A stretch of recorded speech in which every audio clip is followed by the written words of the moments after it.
Good morning, everyone. It is June 18th, Tuesday of 2024, approximately 10:30. I'm Ron Ford, and we're going to start our Kane County Development Committee. Clerk, please call the roll. Berman, Berman's here. Doherty, Doherty here. Iqbal, Kenyon. Here. Linder, Linder here. Davis, Caius, Vice President. Williams, Williams here. Ford. Board President. An in-person quorum? So we have two board members remote due to health, and that is Doherty and Linder. Any objections? All right, seeing none, welcome aboard. I don't think we have any public. Mr. Chair, this is Caius. I would ask for the unanimous consent to approve the minutes from May 21st, 2024. All right, I'm good. any objections? Seeing none. All right, moving on to public comments. I think that everybody that's here signed up to speak got to do with the project itself. So we'll move past that. I don't see anybody online. Monthly finance report, I believe, is on file. I don't know if there's any questions or comments. And then we down to our building and zoning division. Take it away, Mark. Good morning. Yeah, Mark Van Kerkhoff. Continue to be busy with building permits and inspections. This is the sort of the height of the construction season, especially folks who have pool permits in with us or other things that their projects to help them enjoy their yards. We also continue to see large single-family estate home permits come in. So while our volume of new single-family homes is less than it has been in the past, the homes we are seeing are quite large in estate homes. So those keep us busy as well. We are fully staffed, which I'm grateful for, and that's my report this morning, unless there's any questions.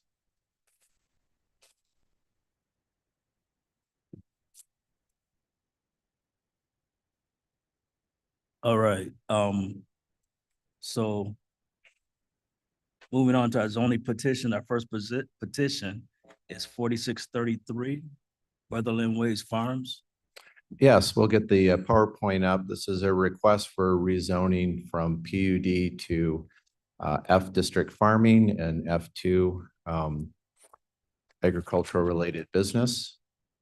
This is a property that was in farming. It was proposed maybe a decade and a half, almost 2 decades ago, to be converted to a PUD for commercial and storage and a variety of other commercial uses. That subdivision never took off. If I can advance this. And was purchased several years ago by the owners of Weatherway Farms, who have continued its use in agriculture, have made some substantial improvements to the property already for their agricultural use in terms of an ag building, some stormwater improvements, and now are requesting to have that PUD zoning vacated, have it revert back to the F district farming. But then they also want to open a winery and have other uses that would fall under the F2 agriculture related business provisions of our ordinance and construct a facility for that. So Cash, I don't know if you can put the zoning PowerPoint up for me. Great, thank you.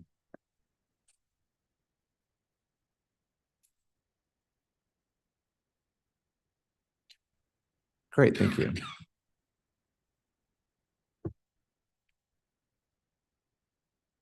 Yes, it's on. If I turn the clicker on. There we go. So this is the location on the 2040 land use plan. You can see it's Mill Creek to the south. Kesslinger Road is on the south of the property, and then it's bordered by Brundage Road to the west and the railroad tracks to the north. And it's in an area for resource management area, which the land use plan has a lot of different uses permitted. Here's a close up, the little Yellow square in the middle is the area that would be the F2. And in the 2040 land use plan, the resource management areas are most flexible zoning district, allowing anything from residential to commercial uses. Might be as part of a county development or municipal annexation. In this case, it continue in the county's jurisdiction. Here it is on the 2040 conceptual land use strategy map. It is in the area of our critical growth, which still has a lot of agricultural uses in it. Here it is on the zoning map. You can see it's currently zoned PUD, and that was for the commercial development that was never realized. Here it is on an aerial. You can see the surrounding land uses. North of the tracks is Forest Preserve. To the west is Brundage Road, which is one of our historic rustic roads. You can see to the south, the Mill Creek. So there are a whole variety of uses in the area. Here's another close-up.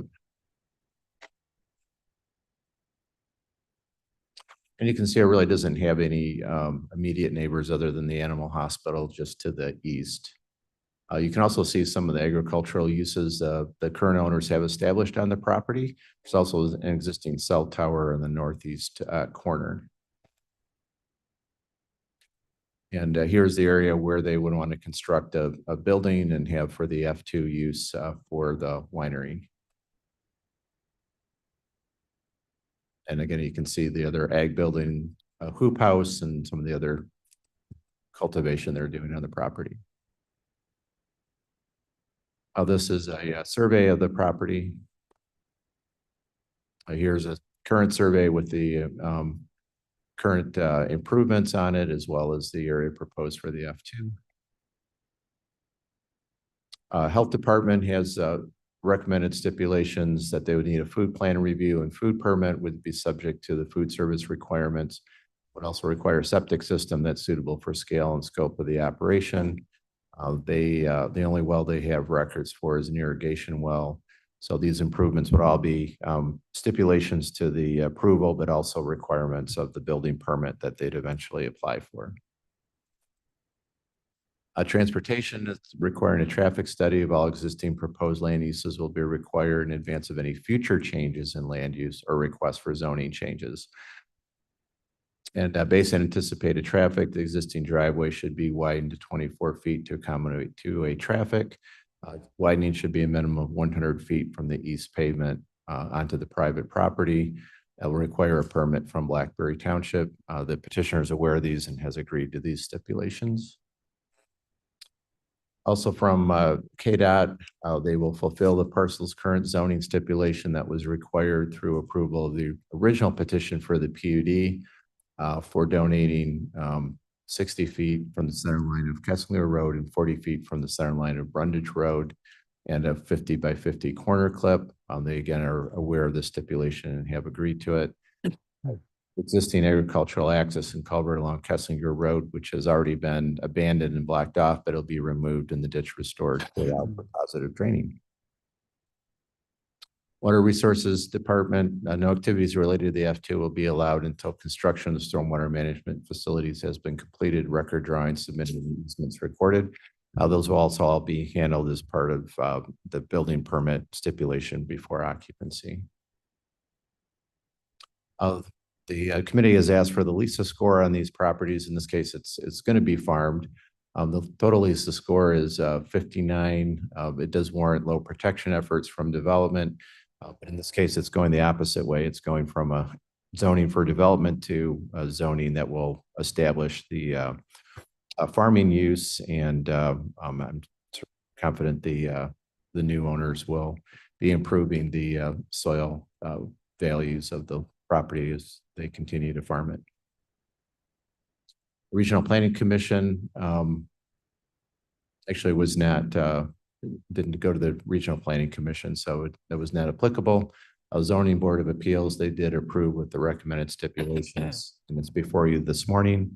I don't know if the owners are online or not. They are available for questions. Otherwise, staff's happy to answer any questions. All right, thank you. Any questions? No question, but I'd make a motion. Is that what you're gonna do? Well, either way, we probably should have it on the floor. Can you move? I'll Discuss. second it, yeah. Then I'd hold up Go my ahead, hand. go ahead, Kenny. I mean, They're talking guys. about widening Brundage Road, Burnage Road. But it's a historical road, right? You widen a gravel road, that's easy. Well, that's easy, but it's okay, you know. Well, KDOT is here. I believe they're discussing widening the private drive that comes onto the property. Oh, the private drive. Oh, okay. Or Not- access so that vehicles can leave and enter the property easily. So they're, Long drive. yeah, they're talking about widening here to 100 feet. Is that correct, Doris? Tom was here, but he KDOT just stepped out. KDOT is recommending when this particular parcel does have various different events that take place. So we are asking them to widen that existing access drive so that they can accommodate two-way traffic for 100 feet onto their parcel. I misunderstood that. Thank you. All right, I see Darty has his hand up. Yeah, thanks. Why are we grabbing 60 feet from them of frontage? Why have we required that? We always steal land. Yes, they always That's steal true. land, It's upsetting to me. That's why I'm asking. Right? If KDOT may respond.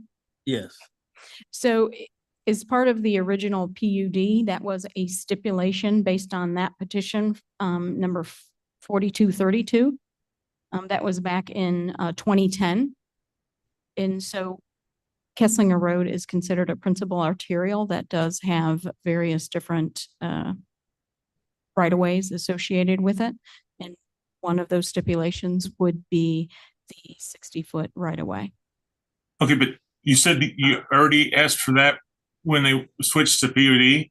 Correct, but that never took Okay, place. so you don't, what? It never happened. What never happened? The dedication of that right away. It was discussed, it was stipulated that PUD never took place. And so we're just reinstating that dedication needs to take place. Okay, why were we doing it back for the PUD? That was going to be considered a subdivision. Okay, Roadway widening, the turning lanes that were going to be affected, the widening that was going to take place on Kesslinger Road. that never took place. That is correct. And so now we're demanding the 60 feet again, and we still don't know if it's ever going to take place. That is all written within our permit manual regarding, you know, the designation of that roadway for that right of way. I understand it's in there. I'm asking why. I think what they're trying to say, and we probably get an answer from Tom if we need to. It's just for future widening, and this is really not uncommon that we set aside the land that we need. So when the funds come and we have enough right of way, we go ahead and get the road work done. So everything comes in stages. It just doesn't happen all at once. Mr. Chairman, Shepro. Go ahead. Gary, I'd be happy to offline give you some background on it. Thank you. Mr. Chair, Go ahead. I mean, that sort of leads into a question I had. What are KDOT's plans for Kesslinger Road? Is it to widen it to 4 lanes at some point in the future? And when is that planned? And is this necessary to accommodate that widening? I will have to get back to you. I don't have the entire length of Kesslinger Road memorized. What's in our 2050 plan? Mr. Chairman. Jackie said she can respond. Go ahead. Yeah, a historical perspective, for at least a quarter of a century, the county has always required as a condition of any rezoning that if there is, common law dedication of the original road, they always ask and insist upon dedication of the right of way to the county. This would be in Whether, excess of the common law. Hmm. This would be in excess of the 33 feet from the center line. This is beyond that. correct. So Well, it's because it was designed to be toward the county design cross section. But, when I first began working with the board, 25 years ago, basically that was the policy and it always apparently had been. Whether or not there was an actual plan for any widening ever. Go ahead. Roth, it was mentioned this is one of our artillery roads, which would Arterial. allow, yeah, thank you. Which requires that, you don't want to, and I would think normally for a regular road, it'd be the 33 feet, but for this type of road, it's to get east to west. I mean, I think it'd be a good idea that we get more information for our next meeting, the board meeting, when it's a minor thing about how much, well, we know how much, but the reason why. I mean, it could be about utilities, it could be about anything. This is not an uncommon practice by any village, town, or county. Mr. Chair, I think she Go has ahead. an Oh, answer. go ahead. Mr. Chair, if I may, I did pull up our long-range transportation plan for 2015. It does have Kesslinger Road as being widened to 4 lanes in there. It's not in our 5-year plan, so it's nothing that's happening soon, but it is something that we do ask for that right away because of that future plan. So at some point we will widen it, but I can't tell you when. All right. It's on government time. Anything else? Any other questions or comments? Seeing none, clerk, please call the roll. Roll call. Roll vote. Berman, Berman, yes. Doherty, Doherty, yes. Iqbal, Kenyon, Yes. Linder, Linder, yes. Caius, Guys, yes. Williams, Yes. Ford. Yes. Passes. All right, moving on to the next petition. Sure. Next, you have petition 4634 for RLC Ventures LLC for the RPIL Solar 10 LLC, County Board Member Bill Leonard, requesting a special use in the F District for a solar facility. On our 2040 plan map, you can see this is an area that's mostly surrounded by Aurora and Sugar Grove to the west. It's bounded by the city of Aurora to the west, north, Forest Preserve District to the across the street to the east, and then unincorporated area to the south, all in our resource management area, which anticipates that development could happen either in the county or by annexation to the city. Here it is on the overall county map showing its location. Here it is on the 2040 conceptual land use strategy map. You can see it's kind of right on that edge between the sustainable urban area and the critical growth area.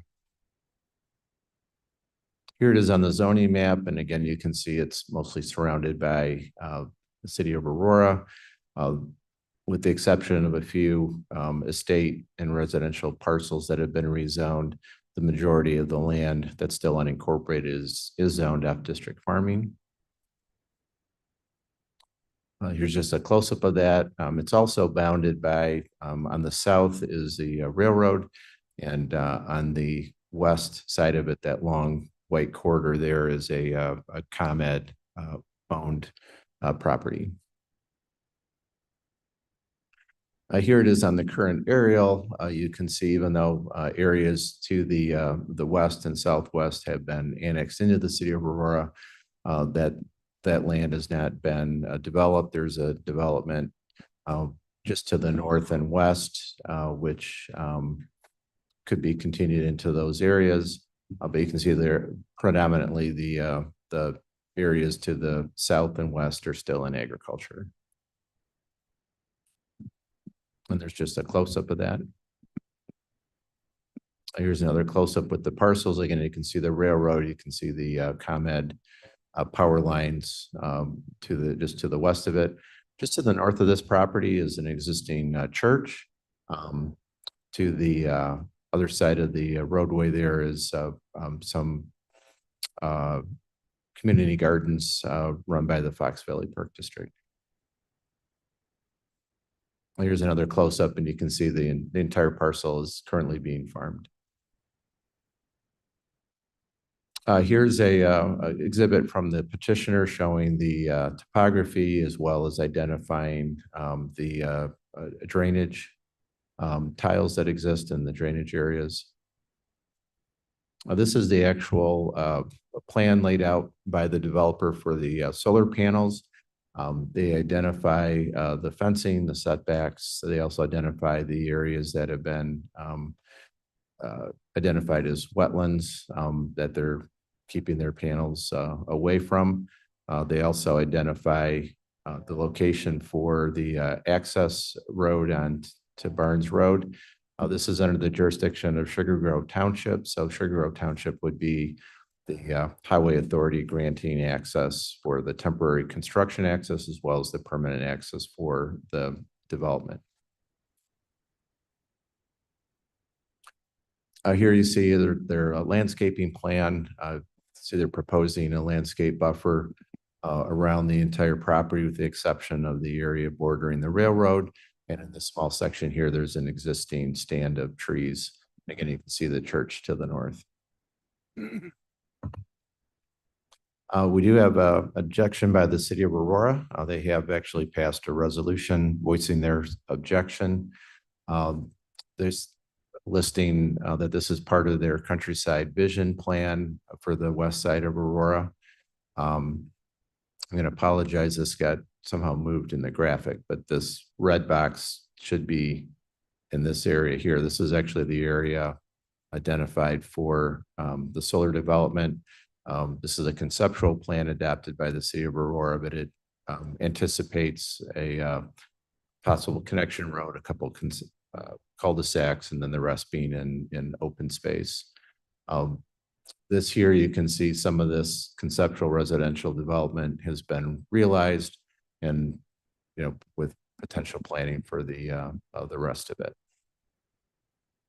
I will note that although the city of Aurora has filed an official objection by passing a resolution, our county ordinance only requires a 3/4 vote based on an objection for a map amendment or a text amendment, but does not have does not require a higher threshold of vote for a special use. Mr. Shepro.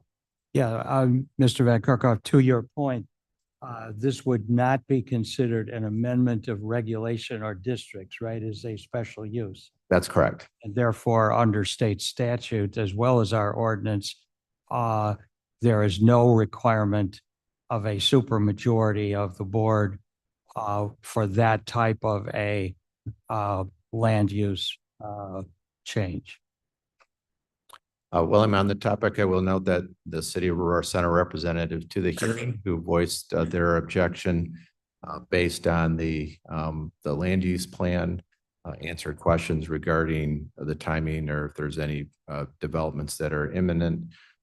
There was also one city council member at large who was the sole vote no on the city's resolution who spoke in favor of the project. The county recommended stipulations. These are the typical list of stipulations that Water Resources has included on solar petitions. So I won't read through these in detail, but we've got a total of 10 stipulations related to that. This was the LISA score. The LISA score for this is 29, which warrants low protection efforts from development and based on the value of the land as for farmland. A regional planning commission was not applicable. Zoning Board of Appeals recommended approval with the recommended stipulations. I noted, as KDOT said, that the access permit would be issued by the Sugar Grove Township. The petitioner is here. If you, I think they maybe wanted to make a presentation as well as answer any questions, but I'm happy to answer any questions the committee has at this time. Okay, did we get a motion a second? Yes. We did. Okay. Berman, Berman moved in. We need the who second. seconded? Okay, we got one, thanks. I got a question. It looks like that, according to the finding of facts, that everything meets the, standard. Yeah, so you have I should have mentioned that you have the findings of fact developed by the zoning board. They did unanimously find that this petition met all of the standards regarding for special uses. Mr. Chair, Yes. there's other than the city of Aurora. Oh, no, there was none. In fact, one of the people who spoke in favor of it lives just to the south of the railroad tracks, is the closest neighbor. All right. Good morning. How you doing? Good morning. Thank you, Mr. Chair. Ben Jacoby, I'm the attorney for the project company. Get a little closer to the mic, please. Sure. Yes, sir. Is that better? There we go. Yes. Good morning, Ben Jacoby. I'm the attorney for the project company. Thank you for having me this morning and allowing me to speak. It's not my first time in front of this committee. It's a privilege to be back and to present this project. Just wanted to highlight a couple of items for this committee's consideration. And I am joined here too by Jeremy Price. He's the lead developer for the project. He can answer specific questions on the development, and Ann Rowley is engineer. He can answer engineering questions, and in particular with respect to the runoff and filtration, as that became relevant in the ZBA hearing I'll discuss in a moment. We're really excited about this project. You can see where it's positioned on its site. That's an active freight line just to the south of it, several freight trains a day. And we had testimony at the ZBA hearing that from the closest resident there that they couldn't keep their windows open due to the noise. And then to the west there, that ComEd parcel that was on the map is a 345 kV ComEd transmission line, pretty serious transmission line. And that's a ComEd fee simple land own. It's not an easement. So that is ComEd's property, and anybody to go across that property would require a crossing agreement from ComEd. And if you're going to, and I'll talk about this more in a moment, if you were to require a residential road, ComEd would have to approve a residential road underneath its 345 kV transmission line. That is a transmission pole towards the northwest corner and a transmission pole towards the southeast corner, I believe, from the site plan. So there's two transmission poles sort of on the opposite corners of this line with a fairly large transmission line. So it's a uniquely situated property here. It also has an extraordinarily low LISA score, one of the lowest I've ever seen, at 29, which I know is relevant to the county's consideration, and it's in the county's resource management area, which is Mark noted is the most flexible for use. We took great care in selecting the site and coordinating the application with your ordinance. And we believed at the ZBA meeting hearing that we had met all the requirements of the ordinance, and the ZBA agreed, as Mark noted in their findings of fact, unanimous on each one of the factors considered.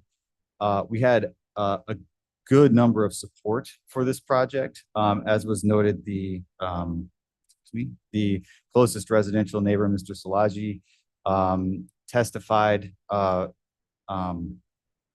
without any incentive from us. He was very generous to show up and testify that this was a good spot for the project. He was in favor of it for two main reasons. He did not believe that it was suitable for residential development because of that railroad track. He's the one that testified that he couldn't keep his windows open at night. He didn't think it was good for estate residences as Aurora had planned. And he also brought a picture to the ZBA hearing of the water that accumulates on the solar parcel there. After the recent heavy rains, there was a lot of standing water there, and our engineer, Ms. Rowley, testified, and we have reports showing that the development of the solar project will better that infiltration of water. It will help it will improve infiltration of water on the property, and will actually improve the standing water situation on that property, which Mr. Salaji was in fan of. That's due to the planting of the pollinators in the native prairie grass seed mix. That provides better infiltration of water. Those pollinators also increase viability for the pollinator insects, which help the gardens then to the west. It was estimated that something like 25,000 residents will benefit from the water alone. And that was testified to. So that was a consideration from the ZBA.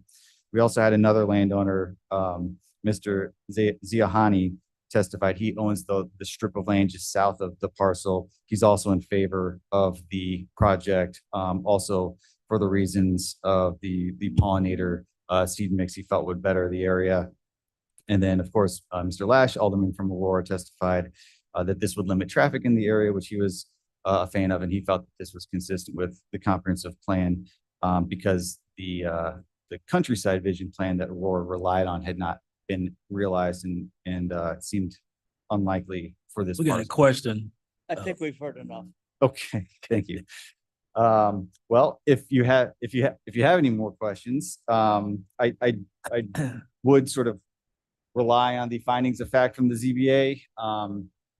You'll see that they're quite thorough. They went through all of the evidence. They made very good findings of fact. They're in page 95 of your packet today. And if you have any questions, I will then take that heed and sit down. All right, thank you. Any other questions or comments by the board? Anybody online? All right, seeing none, roll call vote, please. Berman, Murrin, yes.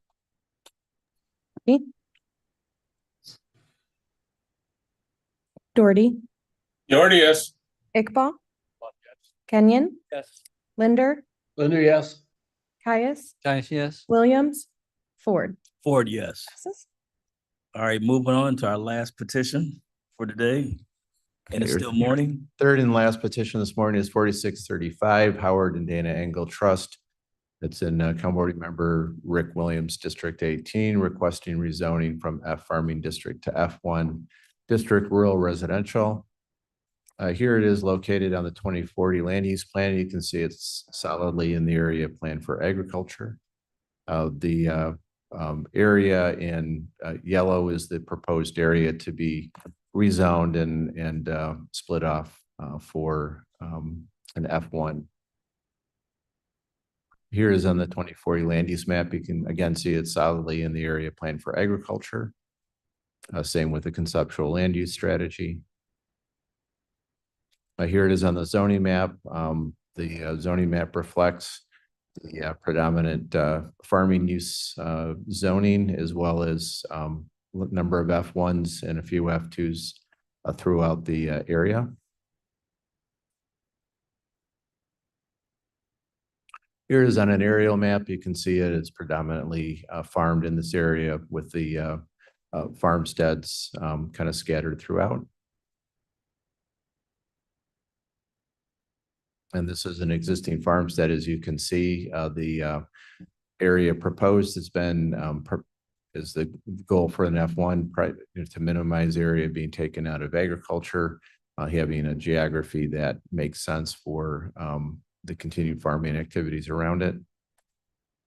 Here you can see it has the existing driveway, existing farmstead cluster with a house and several outbuildings. Here's the exhibit for the plat of survey for the zoned area. Water Resources has their usual stipulations regarding floodplain and stipulations for any future development. Regional Planning Commission was not applicable. Zoning Board of Appeals approved with recommended stipulations. That's before you this morning for your recommendation. I'm happy to answer any questions. I do believe the attorney for the petitioner is also here. If there's any questions. All right, can we, sorry, can we get a motion a second? Motion, Williams second. All right, any questions or comments? You guys are quiet today, boy, I tell you. All right. KDOT did have a comment. There was Go ahead. one comment Mark was going to read regarding the future agricultural access, and that'll to be off of Middleton Road. Okay.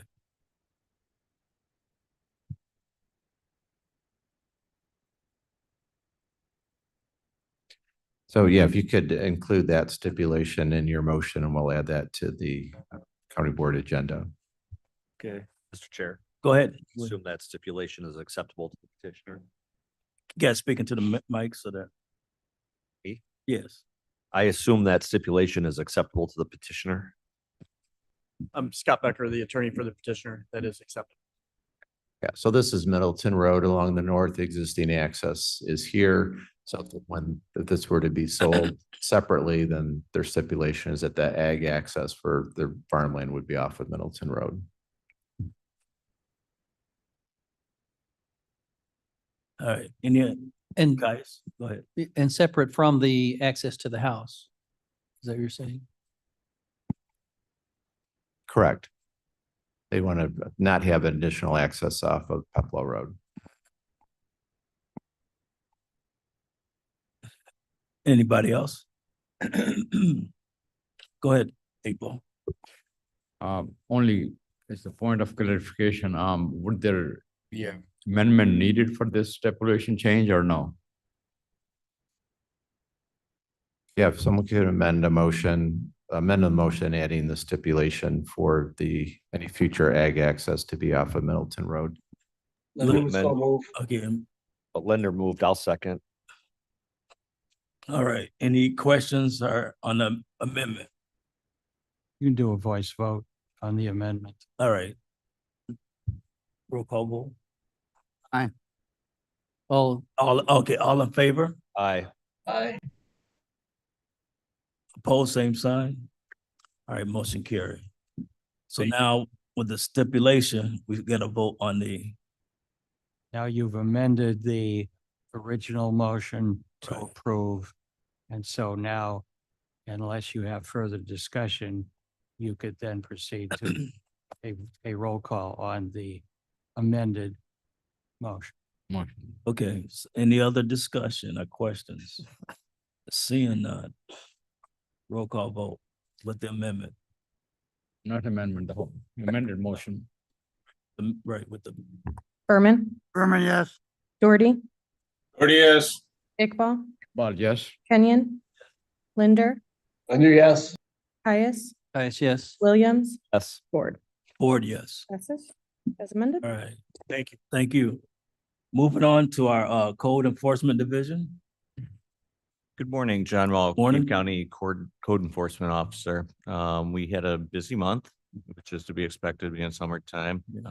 There's a monthly report attached in your packet. And we had 51 new cases last month. We had some other stuff we worked on. Aurora continues to be one of our high volume areas for new cases. So we took 2 of our King County Sheriff's deputies, 2 King County part-time code or Aurora Township part-time code enforcement officers, along with myself and our inspector. And the 6 of us walked certain geographic area of Aurora Township, covered about 300 houses, made contact with about 50 residents, explaining building zoning, code enforcement violations, looking for voluntary compliance. Our team put together statistics on it, a report, but we're not sure how we're going to track that yet. It's kind of a pilot new program. But Danny and Ben, the Aurora Township code enforcement guys, have been taking the lead on it. We've been acting as a liaison and helping them with guidance, but we're probably at I'd say out of the 50 cases that they're working, probably 35 of them have been closed with successful compliance. So I think that that's a pretty good rate of closure for voluntary compliance. I do think some will spill over to our team for adjudication at some point. But we're kind of still working through that, see how that goes. Additionally, we've moved on to be kind of the point team for certain projects in the community that have been businesses that maybe have multi-jurisdictional or multi-divisional violations, such as water resources or building or the health department. And we're trying to act as a point of contact to work through those violations and bring these businesses into compliance. So I can see us moving forward with that in the future as well as our usual activity. These 51 cases that we listed here wouldn't include any of the Aurora Township cases that we're working, but we do have those numbers and we're tracking them on an Excel document, see how they go. All Any right. questions? Any questions? I have one. Do we have a satellite office in Aurora? No, I was down at Danny and Ben's office the other morning though, for the entire morning. So I guess I'm welcome Just out there. of curiosity, would it be something that be required or useful? I'll let Mark speak to that. I think, I mean, this is something we're kind of starting, as you may or may not know, Aurora Township is the only township in the county that does have its own property maintenance enforcement. So it's a little bit different working with them. We have a large number of unincorporated parcels, single-family residential parcels. So it is an important area to pay attention to. And there's some things that they enforce and other things that fall under the county's the ordinance. We also, John has also worked closely with the sheriff's deputies that are assigned to that area. So it really has been interesting to see this develop and how they're coordinating, not just in Aurora Township, but in some of our violations in general, the more personal contact and hands-on follow-up, including the bilingual capabilities of John's team, really help people understand, get into compliance, and it's a lot more effective than mailing out letters and whatnot. So to your question, I think we have a few places that we can, have a home base, out of when they're down there working. But I don't see a need to have a separate facility at that point. His team is mainly, based upstairs and cover the whole county. All right, thank you. Ms. Gums? Thank you very much. I just want to, Gums here, I just want to thank Mr. Mall.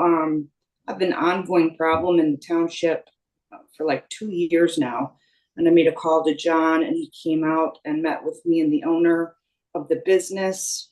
In 2 different occasions on the same day we met and we were able to solve that problem. And that's all in part to John and good cop, bad cop, I'm not sure. But regardless, we were able to handle a problem. And I just want to thank him and the team for doing that. It was amazing. Thank you. All right. Any other questions or comments? All right, moving on to our planning and special projects. Certainly, you Let's have say good our morning. monthly report in your packet. Most of our planning staff reports to other committees and just kind of summarizes some of that. So happy to answer any questions that you have. Otherwise, just place it on file. Any questions or comments? Michelle, do you still have your hand up or? All right. Moving on. So the next item was going to be a presentation by our program administrator for our Keep CPACE program, which provides financing for energy-related projects. This has been a very successful program. In reviewing their presentation, we're going to have them make a few tweaks and updates to that, and going to delay this and have it on the agenda for the July meeting. All right. So moving on to water resources. Good morning. We have 2 items before you under water resources this morning. The first item is a resolution. This is for the Ogden Gardens #2 special service area. And it would just be creating the fund 5316 in our financial software. This is the Ogden Gardens Water Trust special service area that was created. We have loans that went out to the residents for the replacement of their water services. And those loan funds will be coming back into this special service area fund to enable the Ogden Gardens Water Trust to do improvements to their system in the future. So I would just ask for approval of this resolution. Second way. Second. All right. We got a motion to second. Any questions or comments? I see Caius adjusting his mic. He just is Just back. to vote. Ready to vote. All right. Seeing none, go ahead and roll call vote. Berman, Burn, yes. Doherty, Doherty, yes. Iqbal, Iqbal, yes. Kenyon. Linder, Linder, yes. Caius, Guys, yes. Williams, Yes. Ford. Or yes. Passes. All right. I see Mr. Linky making his way in. If you could pull up the PowerPoint presentation, or it's in the packet for the cost share. Go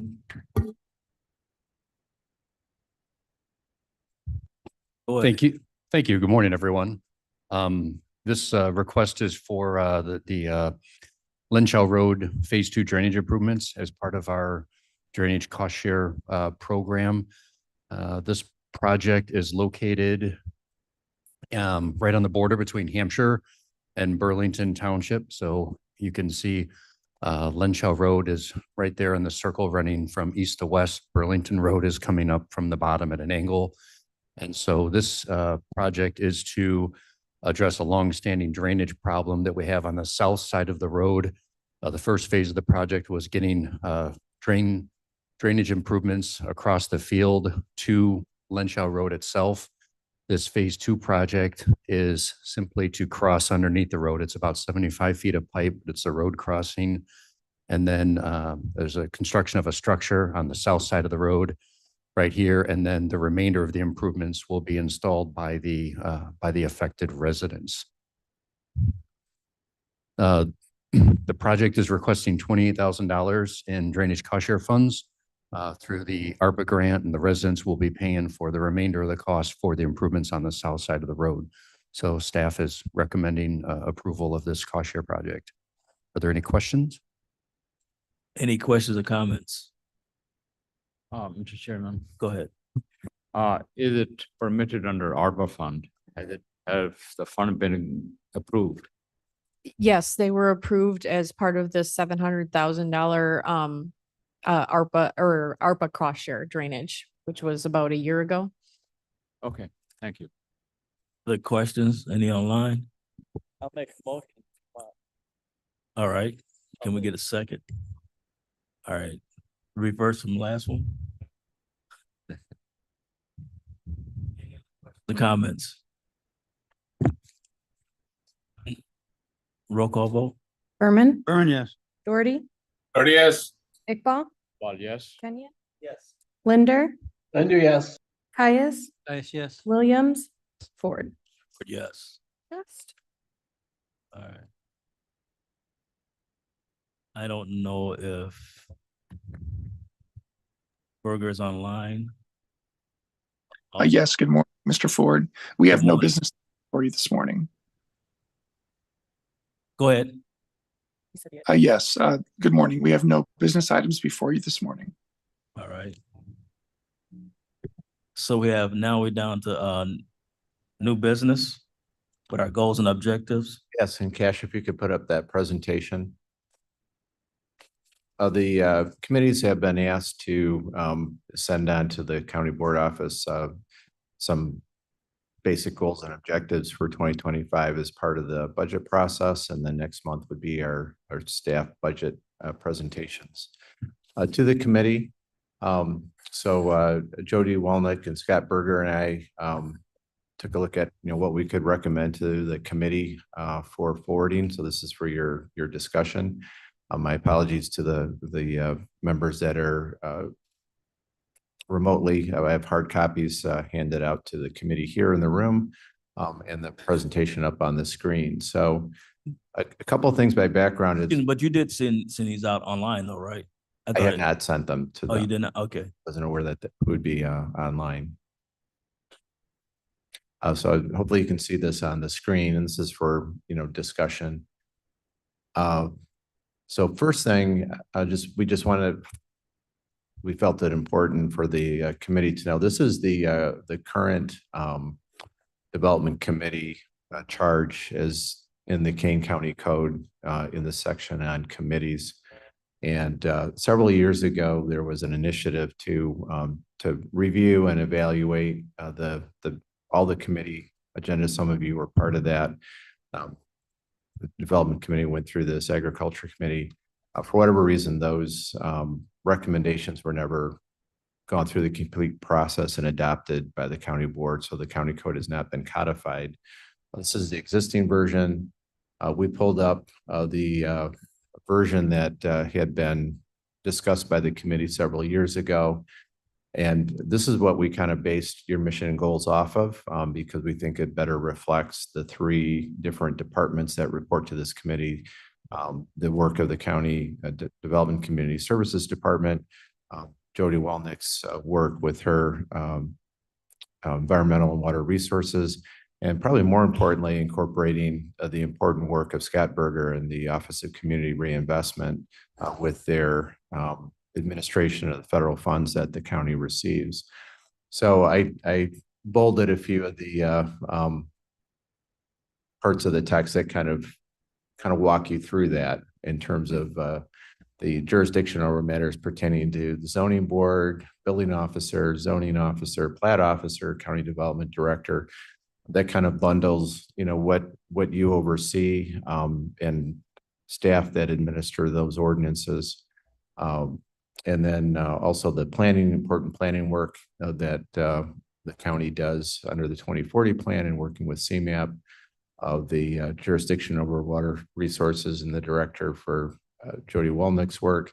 And then again, the Office of Community Development Division of the Kane County Offices of Community Reinvestment. So that all being said, here's the three simple goals that we're recommending that kind of reflect those three areas. So for under the category of county land use permitting and planning, to oversee and support staff implementation of county ordinances related to land use permitting, planning, property code enforcement to protect public health and preserve over 2.68 billion in assessed valuation of unincorporated parcels, and implement the 2040 land use plan for Kane County. Under environmental and water resources, increase flood resilience by ensuring policies and regulations, manage development to preserve open space, comply with stormwater regulations, and guide infrastructure improvements, provide resources to residents to improve inadequate stormwater facilities. And then finally, under the heading of community reinvestment, provide critical federal funding for various projects, services that benefit the public and improve the quality of life in Kane County, particularly to those low to moderate income as it relates to affordable housing, neighborhood improvements, and homeless services. So these are for your consideration and discussion to forward on to the county board office. All right. Any questions or comments? Mr. Chair. Yes. Williams Williams here. Pardon me? So you moved it? No, I have questions. Oh, go ahead.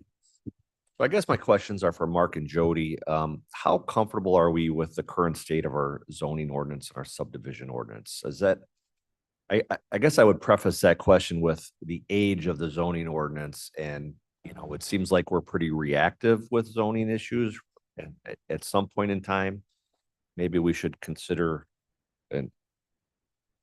revamping it, or, I guess that just wanted to have that conversation, I suppose. Question? Sure.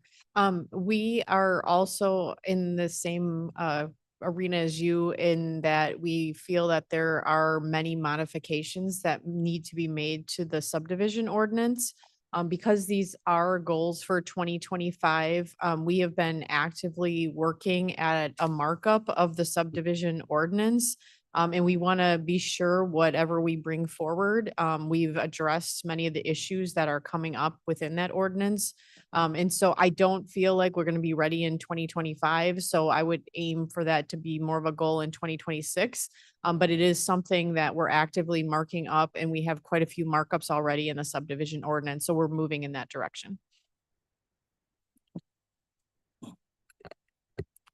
And in regards to the county zoning ordinance, Kane County was the second county in the state of Illinois to adopt a zoning ordinance in 1937. Mr. Shepro can maybe confirm or correct Part of the me. committee, Mr. Van Kerkhoff? He and I were founding members, yeah. So with that, during my tenure with the county, there has been, a lot of amendments, per se to that, improvements to it, over the years. The structure of it is somewhat difficult to follow, where the uses permitted in certain districts often refer you to another district. So for instance, even in the F district farming, it will refer you to uses permitted in the R1 district. So it's a bit of a challenge to learn and navigate. But it has been, like I said, amended from time to time to keep up to things like, most recently to respond to the state statutes for community solar and wind projects. In terms of, I'm not sure all what would be involved in trying to do a comprehensive update in terms of, changing the map, so to speak, and the categories and what that would mean to notifying every parcel owner in the property. Mr. Shepro can maybe speak to that. Yes, S.A. Shepro, Special S.A. Shepro. Mr. Van Kerkhoff is correct. The original ordinance is 1937, although there have been, I don't know how much of the original language actually survives, but now, and Mark, maybe you could help me. As I recall, there was a complete rewrite of the subdivision ordinance that we worked on, maybe 10, 12 years ago. And I know that Director Buss was still around at that point. Yeah, I think that might be closer to 20 years, but. Okay, yeah, well, that was the when last you time get that old, was- things seem like they're not as far old as you think they were. The zoning ordinance, excuse me. The zoning ordinance, if it were to be amended, there have been long chapters added to some parts. There have been others that have not been. A lot have been reactive, as you say, mostly because the state has weighed in and said, you now have to do things a certain way, and it's required changes. The process is not quite the same to amend as it is for municipalities. And not necessarily speaking from the state's attorney aspect, but as someone that has been involved with the zoning in Kane County for at least 25 years. I think that this is something that would require a lead in. I don't see any conceivable way that starting today, you could get this done in 2025 and do it the right way. Well, I guess my suggestion would be we have a goal to have maybe an outline or a plan in place by the end of 25 for future adoption. Right.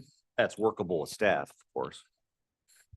Well, I think maybe there's two different parts to that, doing a rewrite or update to the subdivision ordinance.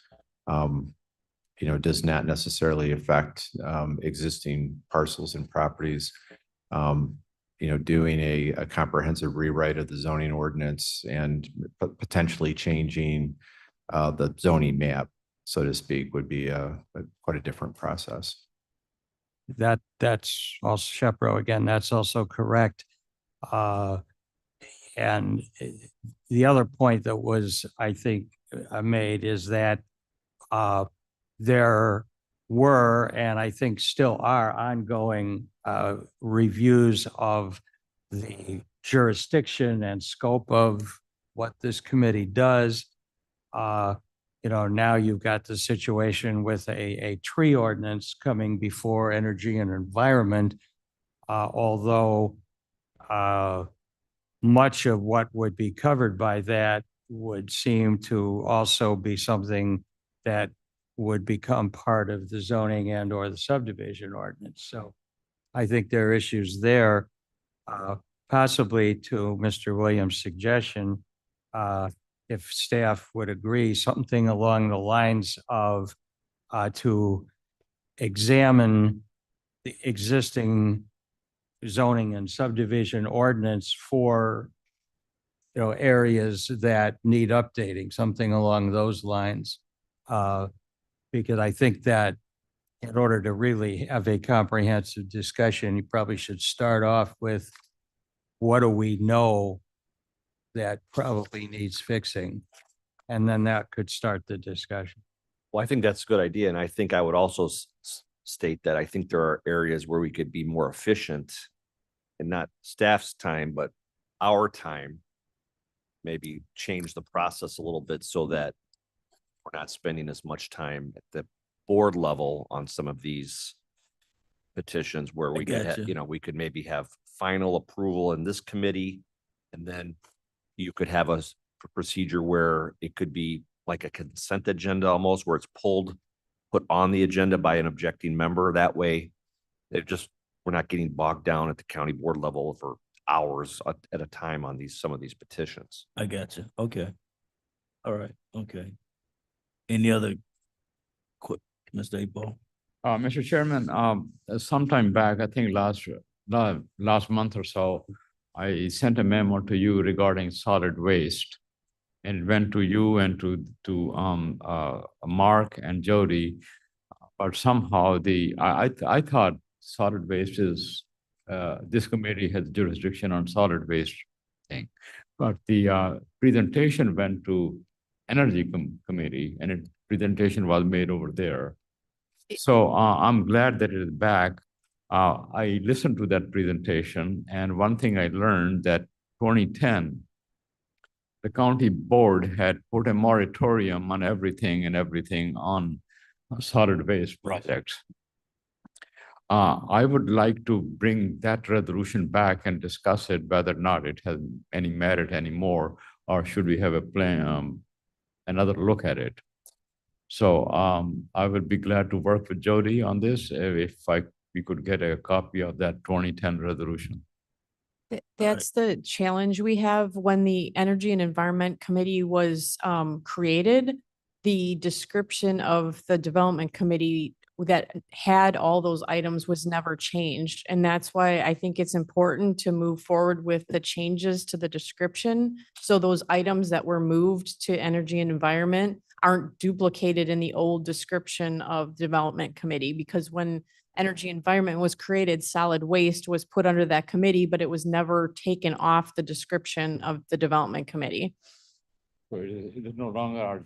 It's on both of them under the county code right now, which creates confusion. So that's what the modification was that Mark presented, that we discussed, and Dr. Iqbal had brought up in 2022, was to clarify that and remove those items that had been moved to Energy and Environment Committee and take them off the description of Development Committee.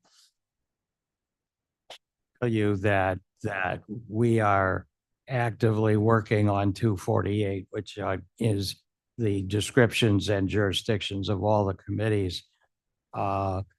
You have a preliminary amendment that will be on the board for discussion next month. And we hope greatly to have something that is the example that the director just indicated is by far not the only area where there is overlap and some confusion. And we agree that that should be a priority to try to at least resolve the jurisdictional and definitional issues hopefully before the end of the fiscal year. All right, so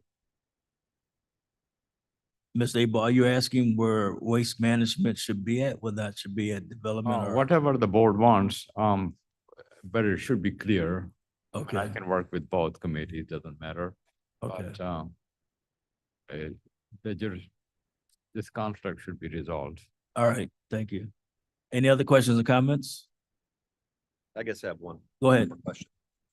Is the plan for this tree ordinance to come out of environmental to this committee, or is it going straight to county Good board? question.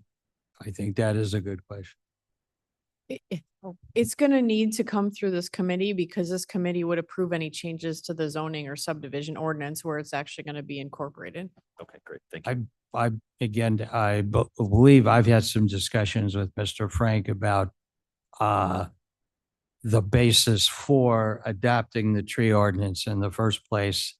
And I agree. I think it absolutely, whether the committee flow is set up that way is, I think, and again, my personal view is that it needs to come before this committee because, again, the county's authority as a non-home rule county is very different than a municipality.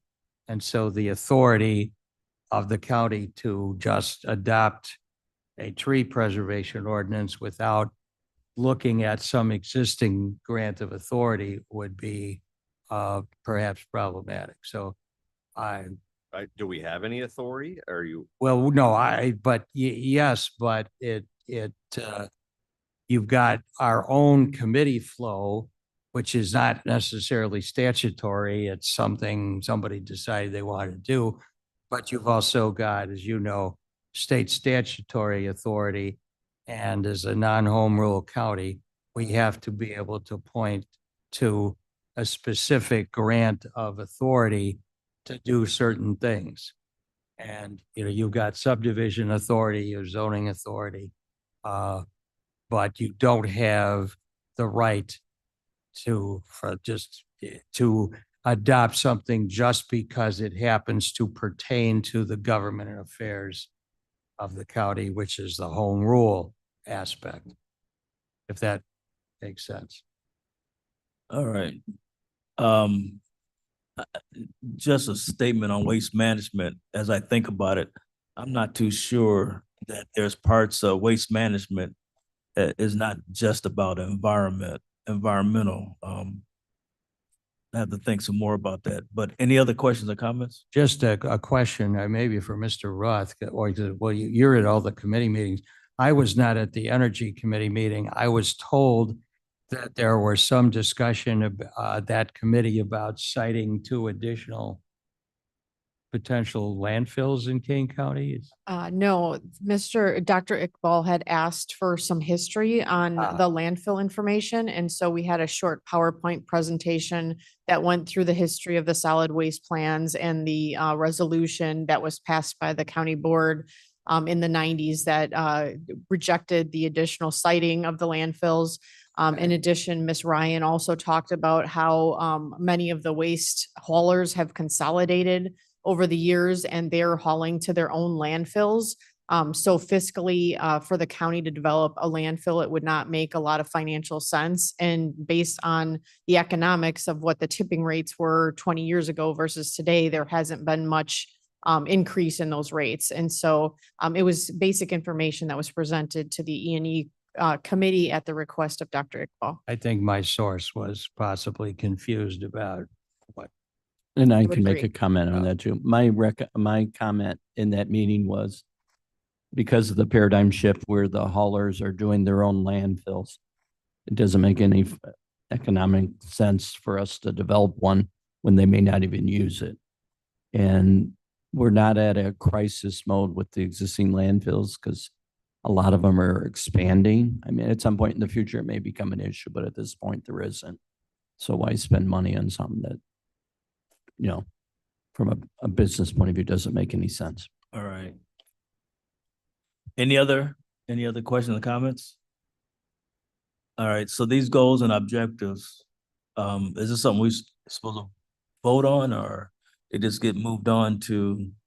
Guess it'd be a consensus if any members had any, tweaks or changes or questions. Otherwise, I think the staff believes this perhaps fills the goals of having the committees have some of these broad goals.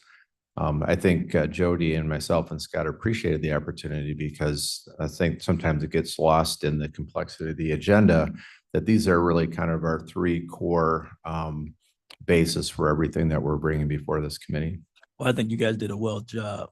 I Very think good it job. would be good to add the fourth one as a general statement that we're looking at revisions to the zoning and subdivision ordinance in a plan forthcoming for the FY 2026. And then as far as the tree ordinances, should any of that be mentioned here or since it has come through this committee?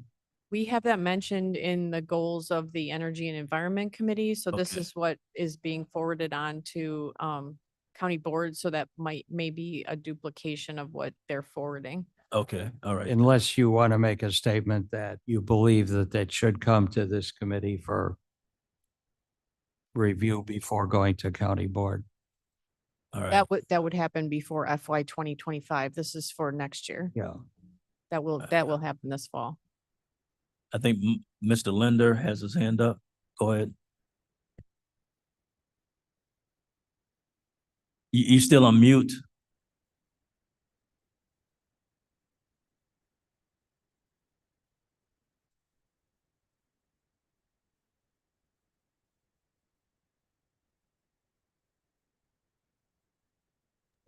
There Okay, you my, go. my computer screen just went kind of crazy on me here. On the community reinvestment department, am I correct that we don't anticipate that we would be doing any direct services to homeless or low-income housing clients, but that we simply fund other agencies and perhaps refer to them if we get phone calls? Is that right? This is Scott Berger. That's generally true. However, there are some rental assistance programs that we deliver directly to clientele. Okay, thank you. All right, anything else? So, anybody object to moving us forward? The only question is clarification about the solid waste management Okay, siting. and we'll take note on. Point of clarification, Mr. Sure. Chairman Shepro. If you're moving it forward, are you moving it forward with Jody's suggestion to add that tweak, or how do you want to deal with that? I'm actually kind of asking the committee on what they want to do. Go ahead. Roth here. I'm not on the committee, but since, as Jody mentioned, since it's on the environmental, we shouldn't duplicate. And that fell, the determination was it fell under environmental. Am I correct, Jody? Okay. That's correct. So I wouldn't recommend we put it in two places. That would just cause confusion. Members of committee, everybody's okay with that? Yeah. All right. This is the solid waste section we're talking about, right? Yes. So we are eliminating solid waste, reference to solid waste in this goal. Yeah. In this docs. Yes. All right, anything else? All right, seeing none. Move on to replacing reports on file. Mr. Chairman, Caius would ask for unanimous consent to place reports on file. Any objections? Seeing none, all in favor by saying aye. Opposed, same sign. Actually, unanimous consent is required, a lack of objection. He did say unanimous, okay, all right. Yeah. Yeah. All right. Is there any need for executive session? All Not right. that I'm aware of. One final item, Mr. Chairman, Shepro. Yes, sir. This is off agenda, but I note that tomorrow is a federal holiday known as Juneteenth, National Independence Day. And as the usurping the office of historian, I won't elaborate on it, but I would encourage everybody to take a couple minutes and read up on why we have that holiday and think about its significance. And Aurora has had a series of events celebrating Juneteenth, starting from Friday up till tomorrow. So you're more than welcome to check them out. Anything else? I move we adjourn. Second. It's been moved in second. Not too bad past time. I did my best. We've got employee recognition. All right, all in favor by saying aye? Aye. Pose same sign. See you next time.